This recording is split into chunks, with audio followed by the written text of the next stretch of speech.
So idea was to go to set up a plant in Europe and having a manufactured in Europe label for marketing our products across the world. We are a Marwadi family, so in our culture we are brought to the company when we can walk. So I have been coming to the factory since I was 2, and I would sit on the packing belts and help pack the products. So I have done through that. You will see a lot of business groups do a lot of different businesses, but never pharma. Yeah, makes sense. And you will never see a pharma company do other business.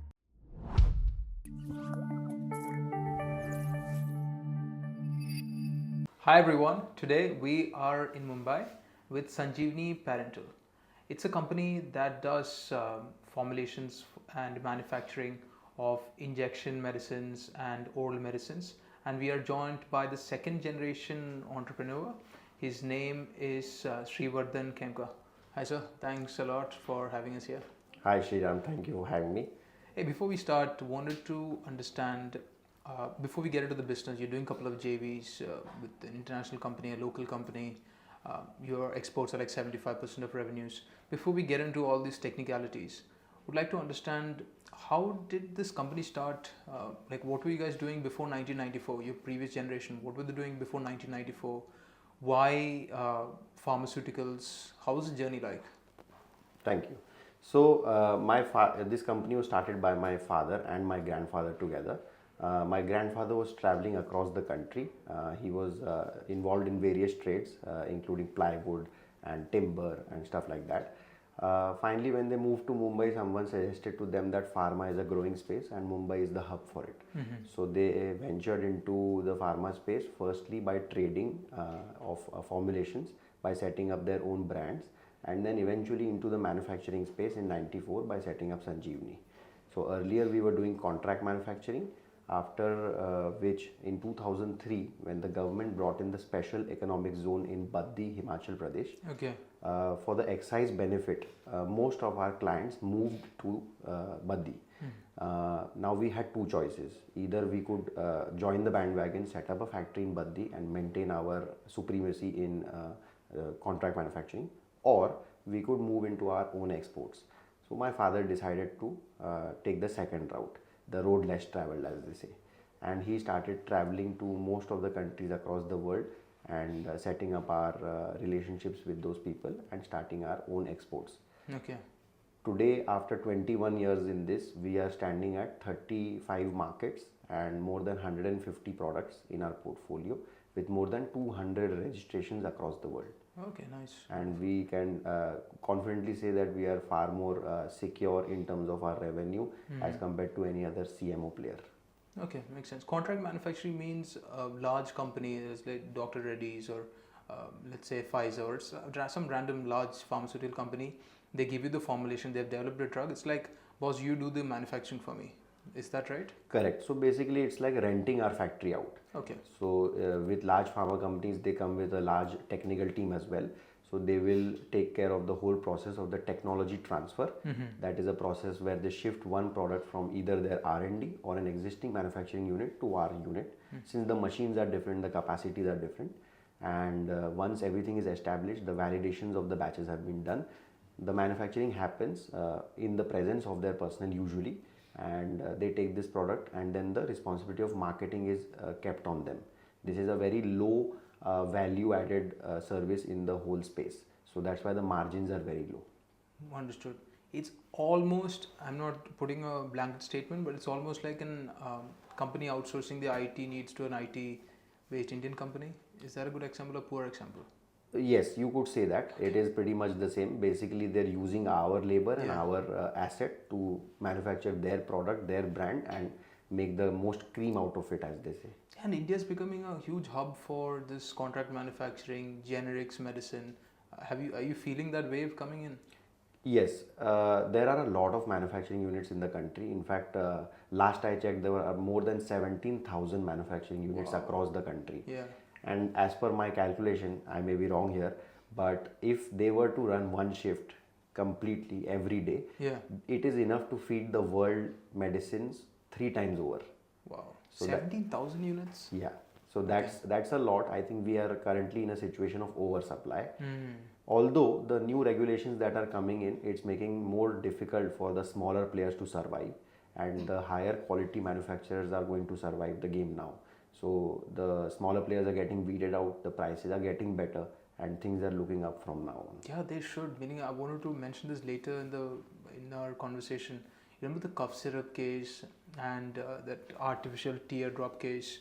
So it's very it paints a bad picture of the Indian pharmaceutical space in front of the whole world. Anyways, before going into all that, I want to ask, what is the value chain of your business? Meaning, what is the raw material that you procure? Like, I think 80-70% of the raw materials for pharma, which is called active pharmaceutical ingredient, API, comes from China. So do you buy it from China, then manufacture it as per the formulations given by your foreign clients, and then sell it to them? Or can you just explain in more detail this process? So we are typically not a CMO. We are actually manufacturing and marketing our own formulations. Okay. So the formulations that I mentioned, that is 150 products, these are our own products. Okay. Now our foreign clients, they are basically a distributor for us. So we produce the products and they distribute it for us in those markets. Understood. Now coming back to the purchase side. So we procure our materials. So since it is 150 products, approximately 120 different APIs are being used by us. So I think 80% of them we buy in India. Okay, wow. 20% comes from China. Okay. But there's a caveat here. Even the 80% that we buy in India, most of them, the starting material for that API comes from China. So it is impacting us whenever there is a feud with China, and if the dollar price changes.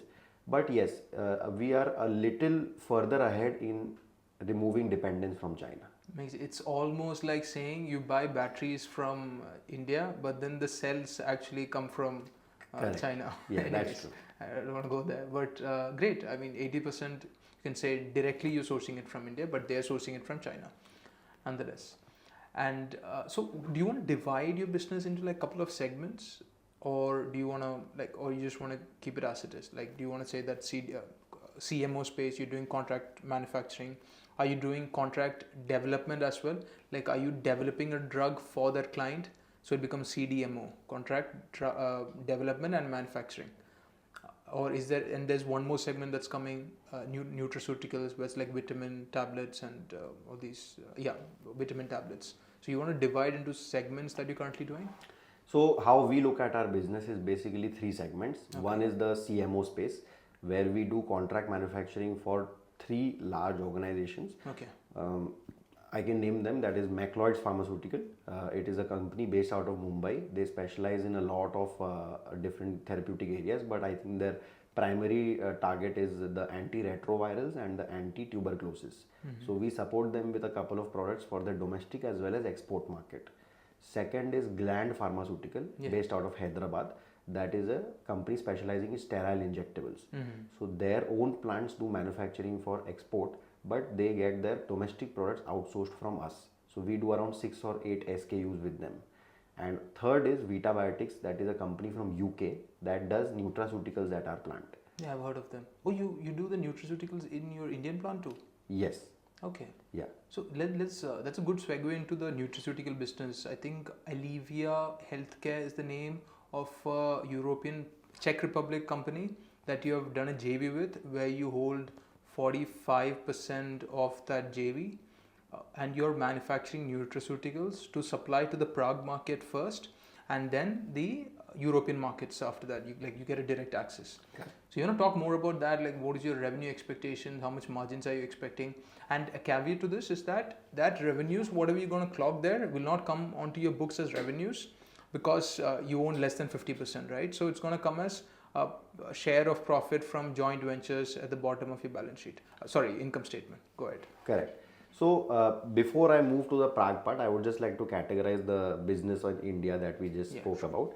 The one segment is the CMO. Then there is our own domestic presence, which we have certain marketing team present in Uttar Pradesh and Maharashtra region. Okay. It is not an area of focus for us, but we like to keep our presence in India because it is required from a pharmacovigilance point of view Okay. when we go for exports. Okay. And the third and most important category for us is the exports. Now in exports, we don't categorize as a separate SKUs like nutraceuticals or injectables or orals. That is a completely combined basket. So the idea is that we keep on increasing our product offerings to bring to our customers, so that our distributors in those markets, they are able to stop at us basically like a one-stop shop. So if they want orals, if they want injectables, if they want nutraceuticals, any form of dosage form, they can stop over at us and we can cater to them that way. So this is our existing business. Now coming to the Prague point. Okay, sorry, can you summarize what you just said? Like categories, one is exports, one is contract manufacturing for domestic, and one is your own drugs. Correct. 3. Own drugs for domestic. Own drugs for domestic. Correct. So 3 categories. Yeah. Okay. And if I want to break it up from a revenue point of view, it stands like 80% export, 10% contract manufacturing, and 10% own marketing. That's very useful. Thanks very much. Yeah. Prague unit. Yeah. So regarding Prague, the idea to enter the Prague market with our own manufacturing unit was basically driven from the episodes that happened with the cough syrup and the eye drops. Yeah. People have actually lost a lot of faith in the Indian pharmaceutical industry because of that. And ever since then, our own local regulators are making things better with risk-based inspections. These inspections are going across the country, and they are eliminating the plants which were basically bad players in the market. They would take shortcuts in manufacturing. They would procure materials which are not of pharmaceutical grade, and due to which these episodes happened, and we have lost a lot of reputation in that. Absolutely. So idea was to go to set up a plant in Europe and having a manufactured in Europe label for marketing our products across the world. Now having a product which comes from Europe, we are able to command a better price. The entry barriers to any market is less, since we are coming from a category 1 country. Now this is a different concept I feel that other industries don't have. Whenever we go to a country, most countries have these categorizations for the markets that companies come from. So there are 3 categories. Category 1 is like a Europe or America or Australia. If your company is coming from such markets, the requirement for documents and inspections is far less compared to any other country. Okay. Then there is category 2, and then there is category 3. So India unfortunately falls under category 3, due to which our document requirement is very high, stringent, and there are most of the time inspections. So that is why we chose to go with Europe, and it has been very successful for us. We have launched quite a few products in that region, and we are working. So we have 2 models over there. One is we want to establish our own brands and sell them, and second is we are doing white labeling. So many companies are there across the world who want their product manufactured, so they come to us, we arrange it for them, and having our Indian expertise of manufacturing, we are able to achieve better cost efficiencies even though we are sitting in Europe compared to other European companies. You got like a proper plant over there, right? Where people are working, manufacturing is taking place. Correct. But what you said, I didn't know this. There are 3 categories and you need different level of documents. I thought it's based on the molecule, the type of drugs mostly. But that's unfortunate what you just said. So, that makes sense too. Meaning the Yeah. incidents that we've had. So I did study about. So I was looking at that, like 2 instances. One was the eye drop case. Eye drop, the company behind that was the Global Pharma Healthcare, based out of Chennai, where I think it was exported to the US and amongst many other countries. And US, they're very strict when it comes to taking actions. So a lot of people, several users, around 80 people, they either had very serious eye infection, and some had it was so serious that they lost vision. And I looked at the Google Maps, and it says permanently or temporarily closed. So that was a big, black mark when it comes to for Indian pharmaceutical exports, especially to the US. US is like the king of the pharmaceutical industry, right? And secondly, that cough syrup case. So this company, it's called some biotech. Okay, I'm not able to recollect the name. So that company, based out of Noida, that company, what it was, the cough syrup that they make for kids, they exported to Gambia, Cameroon, and Uzbekistan. And what they did was, there's a propylene glycol is a material that goes into this cough syrup apparently. So I read the entire case.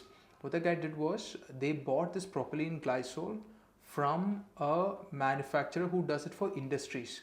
So there are two grades from what I understand. I'm not technically sound in this place, but one is for industrial use, which goes into like detergents, paints and soaps, and one is like the pharmaceutical grade.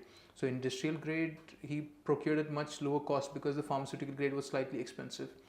He exported it, and precisely 141 children have been reported to have died because of consuming this medicine.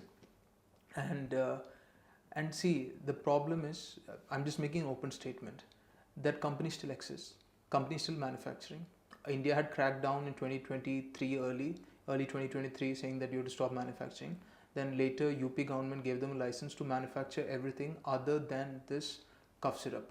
My follow-on question for all this is that how do you make sure that such an instance is not happening in your factory, no contamination, the purchase orders that you're giving, there is no corruption? And see, I'm being very blunt and straightforward with you. There is no corruption, that you're buying it from a verified, proper, trustable source. How do you make sure that this is on your factory floor? Right. So that's a great question actually. I'll just clarify here. There are two grades that come. One is the industrial one and one is the pharmaceutical one. Yes.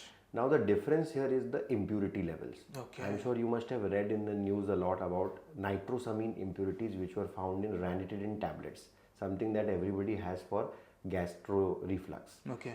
Now what happens is, in India the categorization of impurities was not looked after until very recently when the Schedule M was revised. After this, every drug that we manufacture for the Indian market is as stringent as US or Europe. Okay. Now impurities are what basically, when you are manufacturing the API, there are a lot of chemical processes that are taken place to purify the API. Now what kind of chemicals you use to purify the API defines what impurity levels are there in the drug. Whatever comes in the API will automatically come in the finished formulation. Now if we use a better quality API, we will automatically have a lesser impurity level, and impurity is something which increases over the shelf life of a product. So if you have a product with a 2-year shelf life, the impurity levels at day 1 will be suppose 1%, but as and when it progresses, after 12 months, after 18 months, it will go up. So how we prevent these episodes from happening? First, on the procurement side, we have very stringent vendor qualification systems where our team visits them, audits them, and their products are taken, 3 batches are taken as sample. We test them, validate them. Only once everything is being done is when the product is brought to our plant. Second, because we have studied and our formulations are so robust, the impurity levels and how they rise in the system, we have accounted for in a system called stability studies. Now so this is a basic thing that pharma companies do, is basically how we define that a product is 2-year shelf life stable or 3-year shelf life. So there are special chambers in our factory, and the whole world is divided into different zones based on their regular humidity and temperature. Okay. So we have chambers in our factories where we establish these temperatures and humidities, and the product, when we manufacture it, we keep a certain sample in that chamber, and every frequency we check it, like 3 months, 6 months, 9 months, and we check how the product is degrading, how the impurities are rising, or any other characteristic of the product is changing or not. Okay. This is how we define a shelf life of a product. So while we study all this, we also study the impurity profile of this drug, of how it goes up. Based on the increasing trend of the impurity, we establish the limits of the API that we require. These limits are stringently set, and our purchase team is very well educated about what can go wrong. Especially after these episodes, everybody is more aware of it. Now whenever a new batch of API comes, it has to come from a qualified vendor, a verified vendor. The product has to be of the specific make. When it comes to our plant, each and every parameter of the API is checked as per our specification. If the impurity level, if the assay levels do not match as per our given specification, the API is returned. And all these terms are mentioned in our purchase orders which we place to the vendors. That's how we control the quality of the system. And I'm proud to say that Sanjivani has had 0 product failures in the last 15 years. Okay, nice. And when this Glenmark Life Sciences, Gland Pharma, when they take your product, for example, do they do their own testing as well? Like, do they randomly pick a product and see the impurity level And do they check? Random checking takes place? This was a procedure which was followed in the beginning, but after we have established relationship and trust, these practices are not taken after now. However, this is something the manufacturer is solely responsible for the quality of the drug. Okay. Right now, recently, the government of India has made the marketing companies responsible as well. But since we have a mutual trust and understanding, they do not inspect at our side, but what happens to the product after we dispatch it to them is up to them. Wow, there's so many ways I can go from here. So let's deep. This is the burning issue, right, in India. So let's talk about that. For certification, certifications matter when you export your products to other countries. I don't think without a US FDA approval, you can even touch that country. Cannot go close to that country, right, in terms of exports. So from the lowest rank to the most prestigious certification that you can get as a factory, as a pharma factory, how would the hierarchy be? So, setting up a factory in India, you have to be approved by Schedule M. That is our Drugs and Cosmetics Act, which governs the pharmaceutical manufacturing operations. And first, you have to cross that Schedule M. Second level is the WHO GMP that is granted in India. Okay. Now, this WHO GMP is required if you have to export to any country. Okay. This is basic. No matter if it is a country like Nepal also, you have to get this certification. Sorry, for Schedule M, I can start manufacturing and supplying it in India? Correct. With my own brand name? Correct. Okay. And WHO for other countries? Yes. Got it. Even in fact, for that matter, in India, there are some tenders like prestigious tenders like BMC, which caters to all the hospitals in Mumbai. It requires the company to be WHO GMP even though the drug is supplied in Mumbai. Okay. So they have that kind of stringent quality norm maintained. Understood. Now when it comes to the second level after WHO GMP is the ROW market. Now ROW market expands all over from Africa, South America, Middle East, Southeast Asia and the Indian subcontinent. So all over the place. Now even as I mentioned Nepal earlier, Nepal has its own regulatory inspection and GMP system. So they send their inspectors to our factories and get all the systems verified, after which we are supposed to submit product dossiers and get the product registration. Once the registration is granted is when we can start selling the product. So one is the ROW market.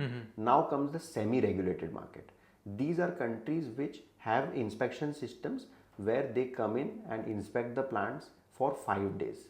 So there are certain countries like Peru, Colombia, these have a very stringent quality inspection that happens at plant levels and they are considered to be semi-regulated. Okay. And then comes the SRA, which is the stringent regulatory authorities, where Europe and US, these are the two primary people who are considered. So based on this, they are the most stringent inspections and they have a very different style of inspecting. They can stay even more than 5 days, even more than 8 days sometimes, and they have a system of surprise inspections.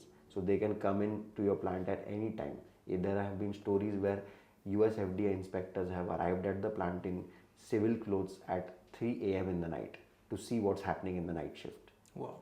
So these are the cases that happen. And one beyond that is the WHO pre-qualification. Okay. This happens from Geneva. That is above that? Yes. Okay. That is, I think, the most stringent inspection in the world. Now, why people go through this is to apply for the global tenders of the WHO. Like there is USAID, there is UNESCO fund. So those funds procure from companies which only have this WHO pre-qualification. These are the medicines that go to, for example, anti-HIV or anti-tuberculosis to the African market, or anywhere in the world where donations and aid are going, it goes to the WHO pre-qualification. Yeah, makes sense. They can't go wrong with this, can they? So can you help me reframe the ladder once again? So you've got the M schedule, which is for Indian manufacturing and selling.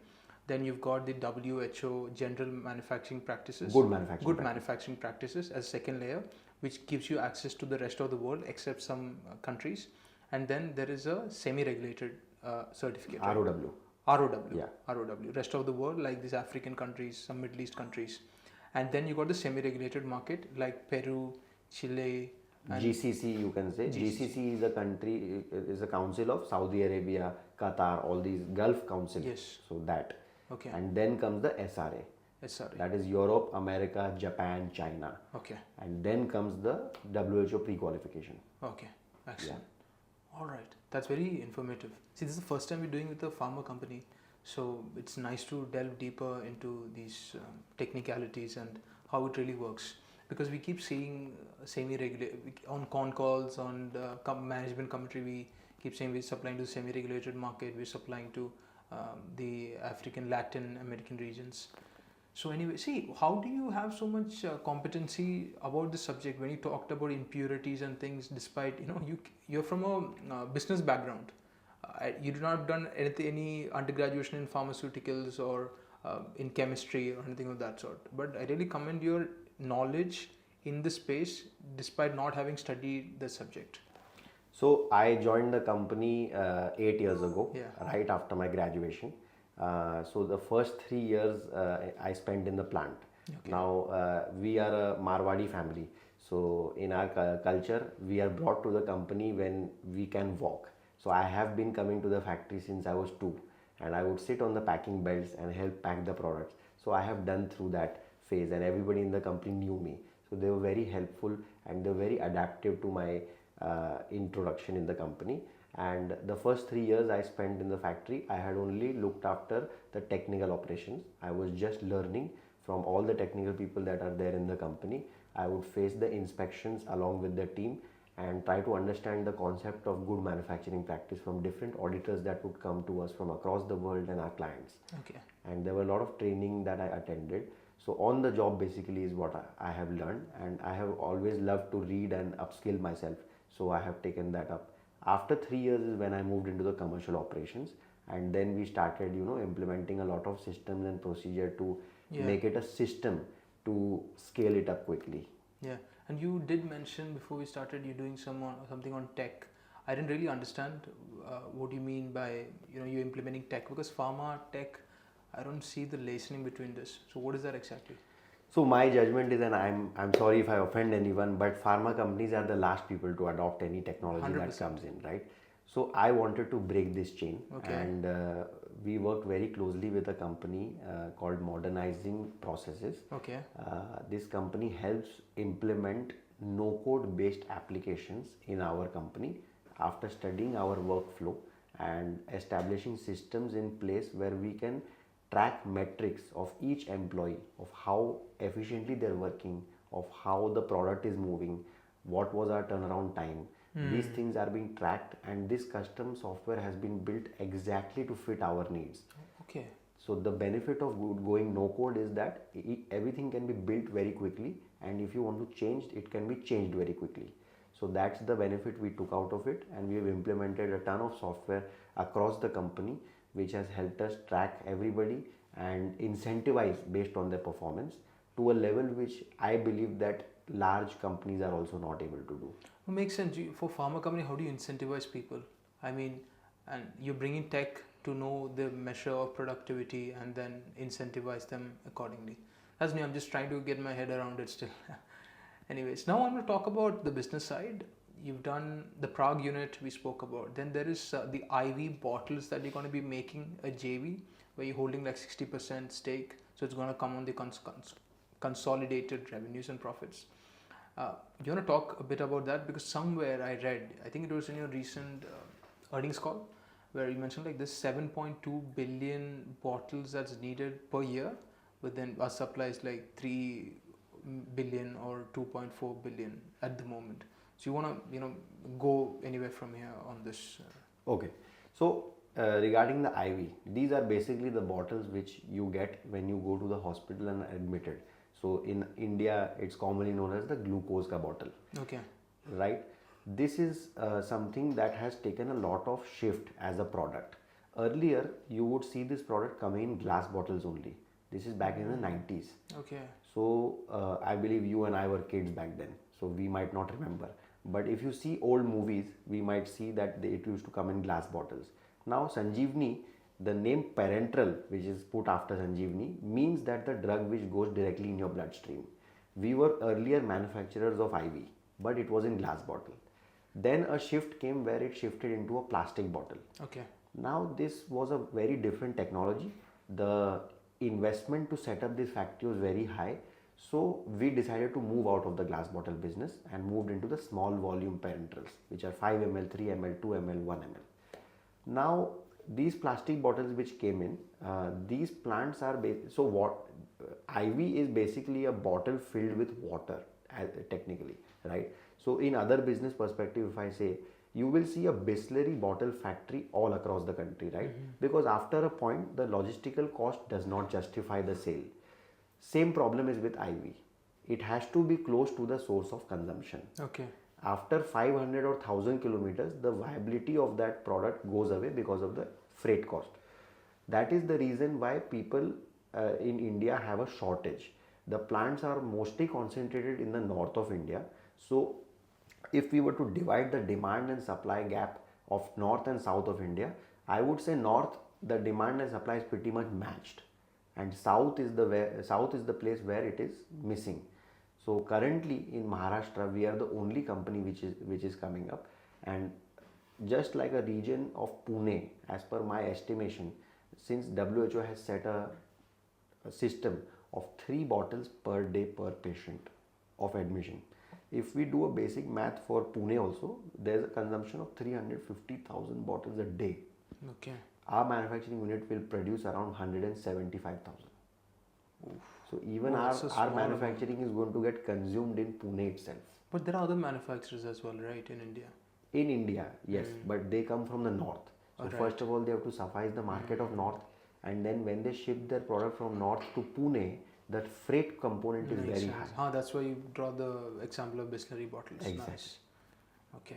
So the demand, so you're saying that 3 bottles per patient per day is required. So an average patient gets admitted to the hospital for what, 4-5 days?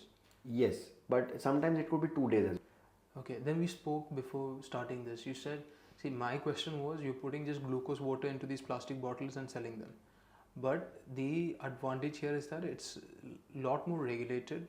Not everyone can just, a water bottle manufacturer cannot just come and do this and sell it to the hospitals. So that's where you have the edge and your margins are higher. Right. So IV is usually a very competitive business. I wouldn't say the margins are very high. Okay. But the key component here is that sterile production is a very tricky business. Okay. It is not similar to oral solids, because in oral solids it's all about the technology of the product, but when it comes to sterile, the environment of the manufacturing area, that needs to be controlled in a very systematic manner. Otherwise, if you fail in maintaining microbial controls, the product will fail with a sterility failure, and that is where the impact of, I'll just bring you back to the thing that happened with the eye drops. Yeah. The people went blind because of the sterility failure. Oh. So when sterility fails, that means there is some kind of microbial count or fungal count in the product. Sterility means purity. No, sterility means fungal count or microbial count of a product. Okay. So whenever we put anything in our eyes or in our blood, anything directly, it has to be sterile. It cannot it cannot contain any kind of microbes or anything. Otherwise it will impact your body's system and have you falling sick.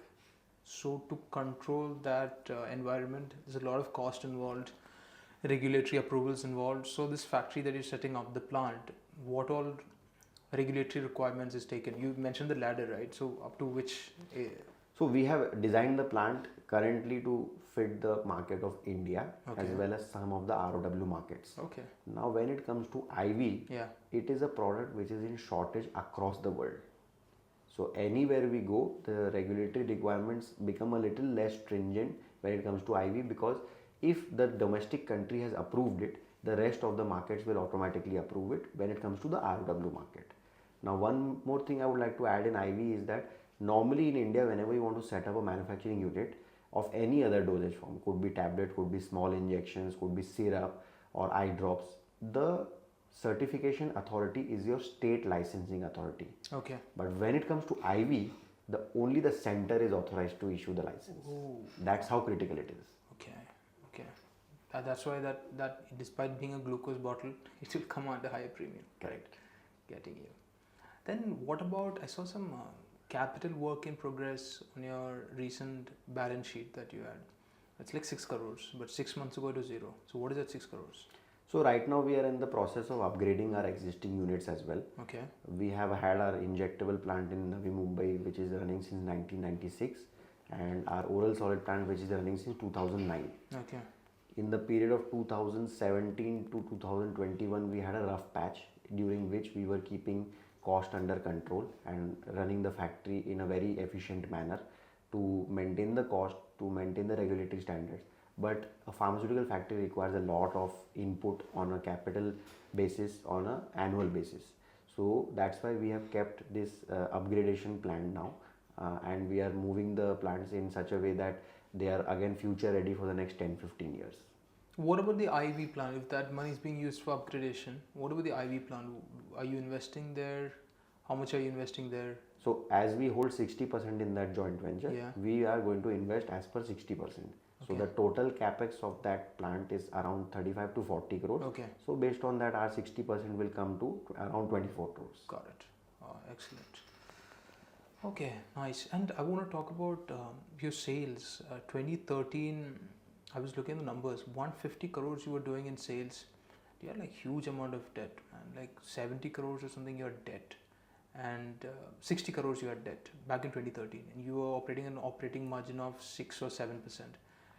Fast forward 11 years, 2024, you were clocking 60 crores in top line, maybe 5 or 7 crores in debt, and then operating margin was like double of what it was 11 years ago, like 15%. So if I take the last 11 years, growth has been negative. What is the reason? What made you stall 11 years back? And the recovery has been pretty good. If I take the last 5 years, you're recovering too. So can you explain the cycles?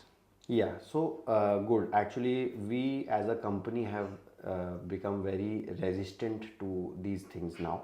So what happened was in 2014, there was the crisis of Russia annexing Crimea, due to which the ruble devalued by half over 2 months. Okay.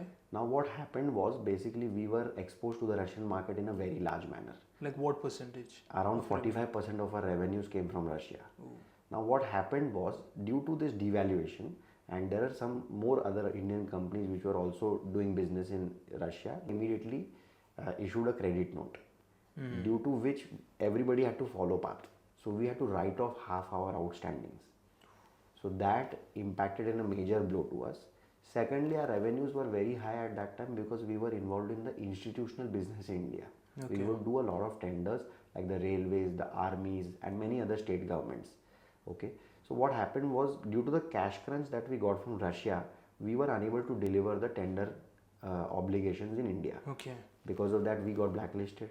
Because of that, another bunch of money got stuck over there, and we had a big debt on us. So we could not service it, and we turned NPA in December of 2016. After that, the whole story and the whole face of the company changed. When I joined in the June of 2017, we did not have any banking facilities, and we were having an outstanding of around 44 crores from 3 banks. There was a consortium of 3 banks. Now the next 3-4 years we spent in improving the business, as I was in the first 3 years involved only in the factory level to improve efficiencies and learn the technical aspect of it. I focused a lot on reducing cost and improving efficiencies, increasing the output with maintaining the same cost. So that part I did at the plant level, while my father was involved in the handling the banks, handling the creditors. Somehow we were able to come out of that, and we crossed the timeline to COVID. Now when COVID came, a lot of our products were first line of defense molecules in COVID, like an injection called meropenem injection. We were one of the pioneers in this injection, and this was given to any patient which was admitted in the ICU for pneumonia, which was a very common symptom in the first and second wave of COVID. Makes sense. So there was a very big bump of sales in COVID, and we were able to capitalize on that, and that gave us the energy to settle with the banks, pay them off, and get debt free. The recent 5-6 crore debt that you see on the book, it has been taken to restart our banking journey, because we had come out of an OTS, so our credit score did not exist. So we had to come out of all of that, and we have learned from our mistakes earlier. So now we do not have exposure to any single market or any single customer more than 15 to 20%. So these are the learning lessons that we have taken. We've learned how to manage our debt better. We've learned how to improve our project management. So a lot of things came out of this period of stress. And I feel very lucky to have entered the company at such a period, because usually when I see second generation coming into a flourishing business, it's very difficult that they learn the reality of business. So I'm very lucky to see that. But you came at a very dark time, and that's a pretty good answer. You explained it very well. And but wasn't it difficult? Are you going to take more bank loan? Or some companies, what happens is they burn their hands taking the loan, because during good times everyone is at your doorstep offering you tea, coffee, free money. But when things go dark, then they take you places, IBC, this, that. So you don't want to be that reliant on debt going forward, right? Correct. So that's why the reason of doing the preferential raise back in January, we wanted to raise funds to invest in these new projects that we are doing, the IV venture, the upgradation of our existing plants. That's why we diluted our equity down and we raised some funds. But of course, we have learned our lesson from earlier. We have in fact even hired a CFO to manage our funds better. So debt is not off the table, but it will always be taken in a controlled capacity, where the debt taken for a new business, even if the business goes to zero, it can be serviced by our existing business in a comfortable manner. Okay. Wait, are you saying you didn't have a CFO before, or? Yeah, correct. So we didn't have a CFO back in 2013-14 when we didn't have these financial controls. All right. Then later on we did install someone, and now we've gotten a professional CFO from a large company, and he's equipped to run in thousands of crores. Yeah. So he understands the nitty-gritties of running the cash flow cycle of the company in a healthy manner and maintaining our levels in such a way that we do not overstretch ourselves. Yeah, much needed. So this preferential that you did, you raised what, 22.8 crores? Correct. So we did 22.8 crores from outside investors, and we as promoters also subscribed to around 8 crores of warrants. Okay. So warrants. It was a total of 30.8 crores. Okay. That includes the vesting of the whole warrants, you mean? Correct. Okay, fine. Your promoter holding, I don't know if it's your company, promoter holding is pretty low, right? 50% or 27%? I'm not able to recall. Yeah, so earlier the holding was at 32%. Okay. But after the preferential raise, since our warrants are not yet subscribed fully, so that's why it is showing 27%. But once we complete the warrant investment, it will come back to 32. Do you plan to increase the stake? Because for a small company, the promoter holding is quite low.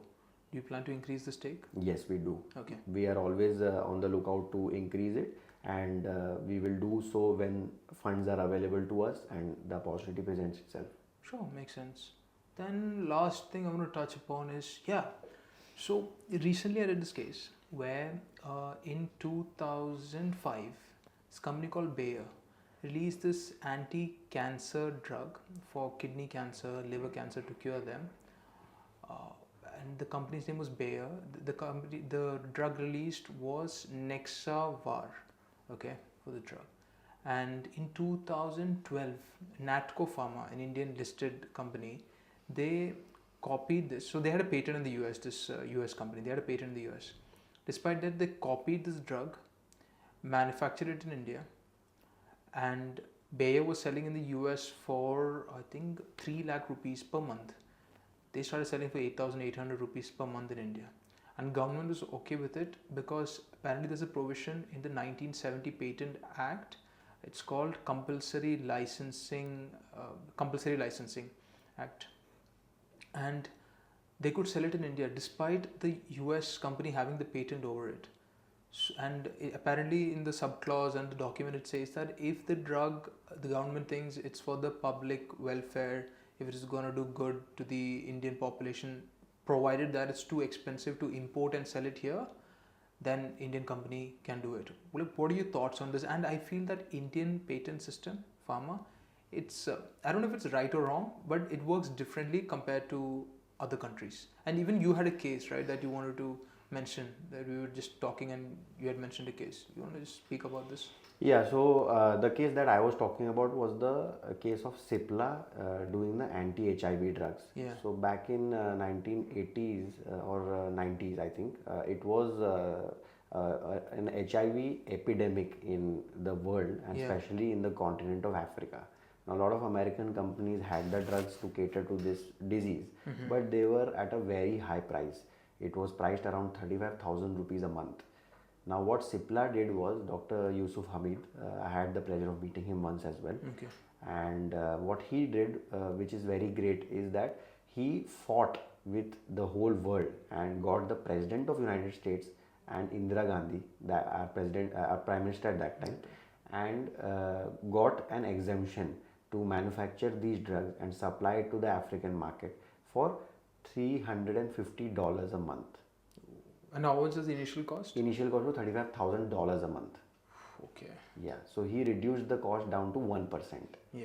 So that was the beauty of that, and I feel that the patent laws of any country, they should be looking after primarily the citizens Makes of that sense. country. Yeah. And when it comes to healthcare, I believe that it should always look after the health welfare of the people.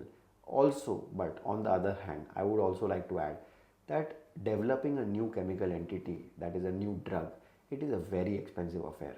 So I know that many pharma companies justify that the new drug development costs so much, so we need to sell this drug for so much, which is correct to a certain point. But it's again a gray area. But I'm very hopeful that with incoming new technology like artificial intelligence, the cost of new drug development is going to go down. Okay. So that is something that I'm very hopeful on, and I hope that all the companies are moving towards that and passing on the benefit to the patient, because after all, we are all in this business eventually to cater to the world health needs. Absolutely. And make profits too. Yeah. See, R&D you mentioned. I could not find any R&D number on your annual report because you outsource R&D. At the same time, I was looking at, firstly, Piramal Pharma spends like 160 crores a year on their R&D expense, like to develop new drugs, molecules, whatever. And then there's like Dr. Reddy's, which spent 2,200 crores last year as R&D. And this Glenmark Life Sciences, which spends like 35 crores odd, 70 crores on R&D. Glenmark Pharmaceuticals, which spends like, I don't know, 1,200 crores on R&D. So these are like, I'm saying like small numbers, big numbers, but they generally spend like 3 to 7% of the revenues on research and development. So what is your research and development cost at the moment? So currently we do around 1 to 2% of our revenue. Okay. There are multiple reasons for this. First of all, the size of our company is very small. Yeah. So we are trying to keep the cost very low. We are able to do a lot of research in a very frugal manner. That would be one point that I would like to add. Secondly, we do a lot of in-house research as well. But we are working basically on formulations which have existed in the market for years together. So there is no as such new molecule that we are working on. Since a new molecule on an average costs $2 billion to develop, that's 16,000 crores. So that's why that the number that you see on Dr. Reddy's books, Yeah. they have Dr. Anji Reddy, the founder of Dr. Reddy's. He always had a vision of developing a new drug. He wanted to be the first Indian company to invent a new molecule. So I think that's the reason that they have such large R&D numbers. Definitely, as our revenue goes up and we become more sustainable with our own profits, we would like to invest more in a newer injectable areas and newer molecules, newer drug delivery systems, Okay. and improve our product offering. Okay. Excellent. I think research and development. So now, if you were to summarize your future plans for growth in like pointers, what would it be? First, like go from the JVs to existing plant upgradation, and anything else if you wanna tell. Right. So, see, ideally, our existing business is the main business that we stand on, right? So, we would like to increase the growth and increase the access to newer markets. How I see it is after COVID, most of the countries across the world want to cut down on their supply chain when it comes to pharmaceutical formulations. Okay. So everybody is trying to set up manufacturing plants in their own countries. Now the problem that is happening is a lot of Indian companies are giving consulting to them. So the plant is set up, it is made as per the new regulation, but operating a pharma plant is not an easy job. One thing that I would like to bring to notice is what I observed, and I may be wrong here, but you will see a lot of business groups do a lot of different businesses, but never pharma. Yeah, makes sense. And you will never see a pharma company do other businesses. Yeah, Adani has not come into pharma. Reliance has not come into pharma. Reliance does have a part in pharma, Okay. but it's on a very niche side. It's in the biotech space. Okay. They do a lot of human albumin products. Okay. They have a company called Reliance Life Science. Right. That makes a lot of sense. I never thought about it that So way. pharma is a very different ball game. So from what I understand is that the supply chain is getting cut short. So having a large asset base in India to supply medicines to the world, as per me, is not a viable option for a company like us, since we already don't have a large base. So I would like to take a different approach and set up plants across the world where the medicine is actually needed and get the APIs sourced from India. And that is something that I look at as the next wave that is going to happen. Oh, that's different. That's unique. That's why you have in Prague. Correct. Nice. Great. Anything else you want to discuss? Anything else I missed out on? I think Did we touch upon every subject? Yeah. Excellent. Awesome. Thank you so much. Thank you.